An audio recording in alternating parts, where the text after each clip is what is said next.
Okay, so today I'm going to do a metagame shotgun, build review showcase with a little bit of gameplay and talk about, my take on what the metagame is right now. I finally have a functional build to showcase that, and hopefully this is helpful information for anyone who's not only trying to build this kind of build, but actually combat against it. So I finally put one together, 4-piece Sentry, using an SASG for marking, the Savage gloves, and the Reckless chest piece. I'm going to talk about all of my gear that I'm wearing, my guns, then my talents, my skills, and then throw it to some gameplay showcase to show what it does, how it functions, and hopefully give both sides of the coin in what you can do to both play it effectively and play against it effectively. So the first thing I'm going to do is look at all the Sentry pieces. I am using 4-piece Sentry to get the 4-piece bonus for anyone who is not actually familiar with that. That is the headshots using semi-automatic weapons mark the enemy, increasing the damage inflicted on the target by 15% for a duration of 10 seconds. A target can receive up to 3 marks. Now, really quickly, this actually stacks on top of itself, so I won't get into the math of it, but 3 stacks is not 45% damage, it's 52% damage. So that's very important to note. And then I'm also not checking off the 5-piece talents of 20% headshot damage and 10% damage to elites. I specifically made the decision to not do this, even though it might actually be a really viable thing to do, because I wanted to use the build with both the Savage gloves and the Reckless chest piece. I wanted to use both of those at the same time. Now, a viable thing to do is to use 5-piece Sentry and then only use one of those 2 items. Maybe the Savage gloves are more potent. Reckless chest piece maybe if you feel like it, but this is what I'm gonna focus on right now, so take it with a grain of salt. You can change it moving forward. It's not infallible, so make adjustments, make changes, and let me know if they work better down in the comments below. So talking about the backpack really fast, specifically it has skill power, a good roll, it's a 240. Again, I'm making an effort to approach this build from the standpoint of someone that maybe doesn't have all day to farm like I do. I have an abundance of time. I can farm a ton of 268 gear, but showcasing a build that has some 240s in it, is much more realistic for the majority of players. So that's why I choose to do that. If someone wants to comment and say, oh, this isn't fully min-maxed, I do understand that. That's intentional. That's a conscious choice I'm making. So this has a good skill power roll. It would be much higher if it was a 268 version. Has a decent firearms roll. It's not very good. Let's be honest, 600 is very low. It could roll over 150 higher if it was a 268 variety, but the build still performs and functions well, so it's not too big of a deal. The minor attribute of burn resistance isn't really going to be valuable at all. Maybe it is if they throw incendiary grenades or, for incendiary rounds, but it's not going to have a huge amount of utility in PvP. And then support station healing speed, not good for this build. Smart cover duration, not good. I would prefer anything to do with my personal heal skill or my pulse skill, because I'm going to be using both of those in PvP especially to reach max damage output and to stay alive, to have survivability. So that's what I'm using for a backpack. Moving down to my holster. Really quickly, I will say the most important thing on a holster is to roll armor. Okay, as a major attribute, you always want armor. It's going to allow you to achieve the armor cap one of the easiest ways. The best way is to actually roll it on your chest piece and on your holster. That's the fastest way to achieve nearly the armor cap, and then choose maybe 1 or 2 other gear pieces if you really need it, and then mods at the end of the day if you can't achieve it still. So rolling armor, very important. Pulse critical hit damage, great skill attribute to have on this, and then really good rolls across the board. This is one of the better pieces of gear that I have in the build. A really nice 268 holster, but I feel like it does boost the build's effectiveness a lot, and I am going to use some 268 pieces and some min-max pieces as well. So that's the holster I'm using. Moving on to my pads. I do have critical hit damage on these as opposed to armor. I do actually use a couple of mods in the gear to achieve the armor cap, and I could do that without... I could achieve the armor cap without using those mods if I had rolled this critical hit damage to armor instead, but I feel like the huge chunk of critical hit damage that you're getting specifically on your pads is too valuable. I don't actually trade that for armor. I think it's much better to have this critical hit damage in terms of raw damage output, weapon DPS potential, so I chose to do that. One of the other highlights of this piece here is that it has 29% shock resistance. That's really valuable in the current metagame PvP, because when people are using shock turrets with the boost to 20% PvP damage, being shocked and being immobilized is much worse than it ever was before. So the shock resistance is going to help me combat that, and it's going to give me some increased survivability against one of the current and most annoying metagame mechanics that people are utilizing to drop tanky players. I'm not tanky in this build by any means, but I do have enough survivability to be relevant in team fights. I can get focus fired and still live sometimes, so it is nice, and the shock resistance helps tremendously with that. First aid ally heal, good for my teammates, not good for me specifically, but it's nice to have, and that's pretty much it for the pads. So moving on to these, to the Sentry's Call Mask, I did roll skill power on this as well. That's what's allowing me, this in the backpack, to achieve the almost 25,000 skill power that I have. This makes your pulse very potent. It makes your heal more relevant. It makes your heal more effective on both you and your allies. In the end, having a really high skill power is just a valuable attribute all around. It's not one-dimensional, it's multi-dimensional. You can do a lot of things with that, whether it's, augmenting your damage through pulse, or, healing yourself and, achieving a higher overheal so that you can keep Vicious active on a gun. There's a lot of different ways, but skill power is very valuable. So, skill attribute, not very relevant. Ballistic shield health, don't need that. Would much prefer something else. Blind and def resistance, not that great. Not going to be relevant maybe until they patch in that blind auto rifle. But, right now, those aren't very big highlights of the mask, but it functions. It's a good mask. Moving on to my Reckless chest piece, I pretty much use this in every build that features Reckless because it's a really solid roll, has a great firearms roll, exotic damage resilience, helps deal with sticky bombs. I don't actually have 2 final measure in this build, but to be honest, I don't encounter many sticky bombs. It just doesn't feel like there's nearly as many as there were before the patch, and even then they fall more and more out of fashion every day, it seems like to me. That's how I honestly feel. So I don't prioritize final measure anymore. I put at least 1 or 2 pieces of gear with exotic damage resilience, and that gives me as much survivability as I really need. So that's the reason I have that on there. And then armor, a very high roll. I'm very happy about that. 697 is going to allow me to achieve the armor cap with only a couple of mods and allow me to roll that critical hit damage on my pads as well instead of prioritizing armor there. Between the chest piece and the holster, that's almost enough right there to guarantee that you're going to hit that armor cap quite easily. So ammo capacity is nice, not really super influential on the build itself, and turret health, a non-factor. Now, as you can see here, I have stamina with skill power in the mod slot. That's a really solid bet. If you can actually use every single mod to have that, that's going to be one of the most optimal ways to do it, because you're not only going to help your cooldowns, help your heal in terms of how much it does, and your pulse in terms of the damage output potential, but you're also going to be more valuable to your teammates and things like that. So it does, scaling wise, have the biggest impact to have stamina mods or firearms mods with skill power, up in the 1500 range if you can even get that. But if you do have to put in a few mods like I have here, stamina with armor, to achieve that armor cap, then go ahead and do that. That's not a bad thing. It's most important. It's actually critical to build most of your builds around that 75% armor mitigation cap.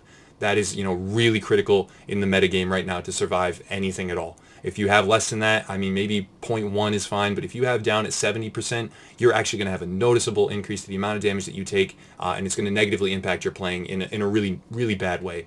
So it's very important to have that armor cap. Moving on to these Savage gloves. Now these could be much better. These gloves right here are just a placeholder. They have a really great firearms roll, and when I saw that initially I was super excited, but they don't have the perfect trio of major attributes. Now what I mean by the perfect trio is critical hit chance, critical hit damage, and then weapon damage of your primary gun type. I actually just have critical hit chance here. That's 1 for 3. That's horrible. Now, I've re-rolled these so many times I shouldn't even be doing it anymore. It's nearly 1 million to re-roll them. It's not practical. But assault rifle damage, I really want that to be shotgun damage, because that's going to augment the SASG that I have very nicely. And then damage to elites in terms of PvP doesn't have any effect at all. So I would want that to be about 40% critical hit damage. That's a massive chunk. That's like having 2 different pads that have that bonus. So if I had that, this build's functionality and damage output in PvP would be much higher. But at the same time, most people don't have perfect Savage gloves. So, this is a placeholder. It does function well. It'll get the job done, and it's a good showcase of what, can be done with a build that's kind of cobbled together from mixed and matched pieces. Now, first aid self-heal is very nice on this. That's the only piece that I have that has rolled that right now. So that's a little bit of a consolation prize for me, with this set of Savage gloves, that it does have that, and that increases my survivability by, quite a bit. So it's very nice. Now talking about my gun for a second, I'm not going to talk about the Black Market AK, just any standard assault rifle or SMG or marksman rifle that you want as your secondary, whatever fits your playstyle best. So that's what I would say. Pick a secondary that augments your playstyle. But talking about my primary gun, right here I have this SASG, 62.6k base damage, much lower than that of the M870, but I am using, Sentry and going to be marking them, so I like the RPM. Anyone that really wants high base damage and they don't really care about, the higher RPM and being able to spam shots, I would say go for the M870 in any variety that it can roll. It has great base damage. The SASG just has a much better rate of fire. That's why I'm using it with the Sentry. Now I also got a good roll. I have Deadly, Vicious, and Determined.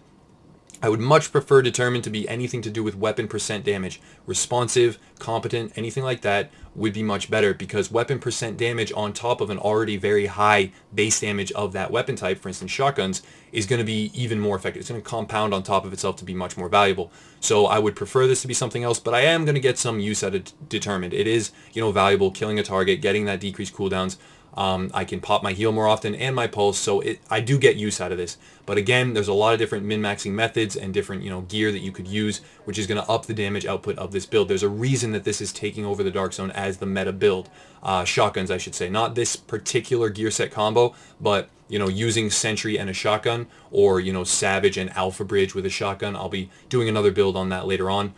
There's a reason that in the Dark Zone this is so powerful. It's because it is quite strong, using all of these different mechanics together, and you can shred players.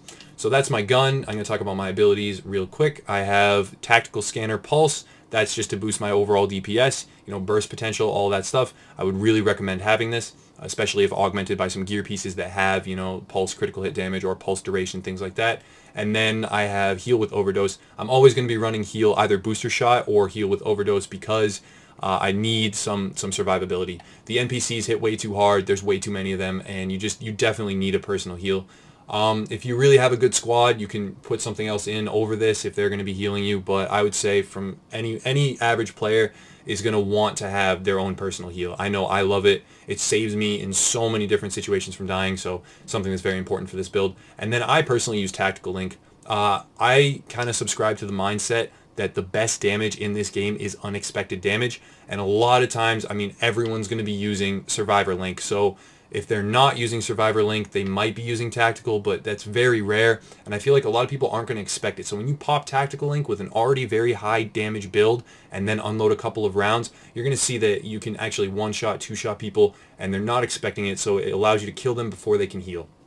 With the abundance of heals in this game, it's very important to kill people before they can heal to avoid these long drawn-out fights. So that's why I use Tactical Link, even though it may not be the most ideal skill and doesn't offer any survivability. I like it a lot. Moving on to my talents, Triage. Whenever you're in a team play, environment, you definitely want Triage. It's totally broken and overpowered right now. I don't think they'll ever even nerf it, so you can repeatedly reduce your skill cooldowns and just become this ball of impenetrable healing. So go ahead and put that on if you're in a squad. If you're not in a squad, you can swap that out for something like, over here, I would say Precision. That'd be very nice as well. But there are some different alternatives. If you want something like Strike Back, that's nice as well. Then Critical Save. This is going to make your medkits worth it. If you can time it in the last health segment and use Critical Save, you can actually trick players into going head-to-head with you. If you get very low and use a medkit, you're not going to gain a giant portion of health back, but you are going to get that bonus damage resistance. So when you have that extra health, you're going to be taking a lot less damage than they're expecting, and if they are actually, unintelligent enough to stand there and trade with you, especially being a shotgun build, if you can trick them into fighting you with this damage resistance buff and trade headshots, you'll win that every single time. So that's why I use Critical Save. I think it's quite valuable. Moving on to On the Move, I use this all the time in pretty much every build because the current metagame PvP is up close and personal, in your face, run and gun. Everybody's moving around. Very rarely are people stationary behind cover, and if they are, they have smart cover up, so then you have to approach the fight from an entirely different angle anyways. But I use that constantly in this build, and that's what's going to showcase. And then One is None. Now this talent is actually extremely important with a shotgun. The reason being that each individual pellet of the shotgun round has the chance to proc One is None. So if you do land a headshot, it's almost a guaranteed chance that you're not going to consume that bullet. Not only does this help with not wasting ammo on NPCs, this actually helps tremendously if you're trading with someone and then you start to land headshots, because you can actually fire almost indefinitely while they may have to reload. Now yes, they're going to be a moving target. As soon as they start reloading, they're probably going to dodge or roll or something like that. But at the same time, landing those headshots is really rewarding. And when used properly, One is None is very effective with shotguns. So I'm going to throw it to some gameplay really quick, talk over it, show what the build does, and actually talk a little bit about how to play against this build, in addition to just showing how the build functions it's on its own in a PvP environment. Okay, so here we are. This player is behind cover, but as you can see, that's a really bad place to be. When he's stationary, I can hit headshots, and when you hit headshots with a shotgun, you actually do insane damage. That's where all the damage output is. I did release a prior video about Alpha Bridge, and I couldn't land the shots. I had potato aim. People, made me painfully aware of that. but here I do land some better shots, so it is a better showcase of what a shotgun can do and why the shotgun meta is the build meta right now, why everybody's using shotguns. Now here, that's unexpected damage, okay? I popped Tactical Link and I landed a headshot and he was done. Before he had any chance to heal, it was just over. Now I think that that's the best kind of damage to have. I really like using high output, damage builds with Tactical Link. I think it's great. And overall, you just get a real good sense of satisfaction when you kill someone with this build, because one-shotting is really fun. It's really not fun if you're on the receiving end of it, which I have been many a time. But with the SASG, it's not about one-shotting. It's about 2 or 3 consistent shots to the head. So I like it quite a bit better. The RPM's nice, and you can actually mark for your team. So you're not actually just a damage dealer. When you mark a target, it's a non-verbal way of focus firing. So if your whole team sees that mark go up, they can all attack that target for increased damage. And it's actually going to be really valuable from a team play perspective, because if you can mark these targets and let your teammates know where they should shoot, it's going to be much easier to deal with large crowds of random players that may flock to the rogues, because that does happen. As soon as you flag rogue, everybody who would normally be doing something else is probably going to run over there and try and kill you and get their little slice of fame. So especially if you're going to be going rogue often, I would say have someone in your party with Sentry, probably a shotgun build or an M1A, maybe even a pistol, so they can non-verbally mark. The damage output on this, without being min-maxed, is nice. Body shots are not going to do that much damage, but as you can see, they still do significant amounts. It's headshots that are really, really potent. So, always be looking for those headshots when a target is stationary. When they scope in on your teammate or something like that, then run up and try and hit them, in the head while they're moving slower. Another thing is that, as you can see, these players are getting right up in my face, and they're allowing me to reach max potential with the build. If the reason he's standing so close to me, I have no idea. He knows I'm using a shotgun build. As soon as he got marked the first time, he realized that he should have backed up. If you can get farther away from a shotgunner, their optimal range will actually take their entire damage output potential and just throw it out the window. From here, I'm not going to do hardly any damage. I had to get much closer before I could do any real damage and any burst style damage, because even with a triple mark target, as soon as I'm getting farther away, let's say 13 meters, 12, 13 meters, I'm going to lose almost my entire amount of base damage. It's just not going to be effective anymore. So the best way to combat shotguns is just to back up, to lure them to a choke point in which you have some distance. They have to close that gap, and then you basically have free time to damage them. They're not going to be able to do anything about it. As you can see, I was close enough to be in my optimal range. Really significant headshot damage, and these guys are still, playing with the metagame of run and gun in your face, up close and personal. If you're using an SMG, I would say you have a little bit of leeway. You can get a little bit farther back. If you're using an assault rifle, you have a lot more leeway. You can actually get very far back. You can fight them from down the road, and they won't be able to hurt you. So, augmenting your playstyle in the proper way is one of the most effective ways to deal with shotguns. Damage mitigation is nice as well, but, we really need to see a drastic shift away from this really in-your-face, out-of-cover, run and gun style of gameplay. Otherwise, the shotgun meta is just going to continue to take over. I'm probably going to wrap it up real soon there. So thank you to everyone who's supporting. Now, I do have a new microphone. Hopefully this is good quality recording. I'm trying to make sure that I post up without any hissing, any white noise. Hopefully the voice is coming through clear without any annoying extra sounds. So please let me know how that turned out. I'm going to write a detailed review for IK Multimedia, let them know and thank them again for, giving me these microphones. They didn't have to do that, and I appreciate it a lot. Also, thanks to everyone who ordered the shirt. That's really awesome. I'd like to know how they print. They are going to be there soon, so let me know how the ink is, how the quality is, the texture, and all that different stuff. I haven't used that company before, so a big thank you to everyone who ordered the shirts. And, as a final little disclaimer, don't look at the primary DPS meter anymore. I should have said this way earlier in the video, but the primary DPS meter, especially after the 20% change to player damage in PvP encounters, is not something you should pay attention to. So before you say something like, oh, your primary DPS meter is trash, I have so much higher, I get that, maybe you do, that's okay. Just refrain from posting that, because the primary DPS meter for a lot of different reasons is not relevant. So just completely ignore that. Focus on things like toughness, armor cap, skill power, and then just use whatever feels comfortable in terms of your gun and your mods. So it's very important to just, play with your own play style and not place too much faith in the meter statistics, because they're actually a little bit broken right now. I'm going to wrap it up there. As always, thank you to everyone who watched. Thank you for supporting. You know, the community is growing really great. If you have any trouble finding a group to play with, please join the Facebook community. The link is in the description below. It's turning into a great place for people to get feedback on builds, to get tips, help, and to find a group to complete harder content faster. So if you're ever having trouble gearing up, go ahead and join that community, and hopefully you can find a synergistic group of teammates and you'll be able to do, you know, harder content faster. So please check that out if you want to. As always, have a nice day.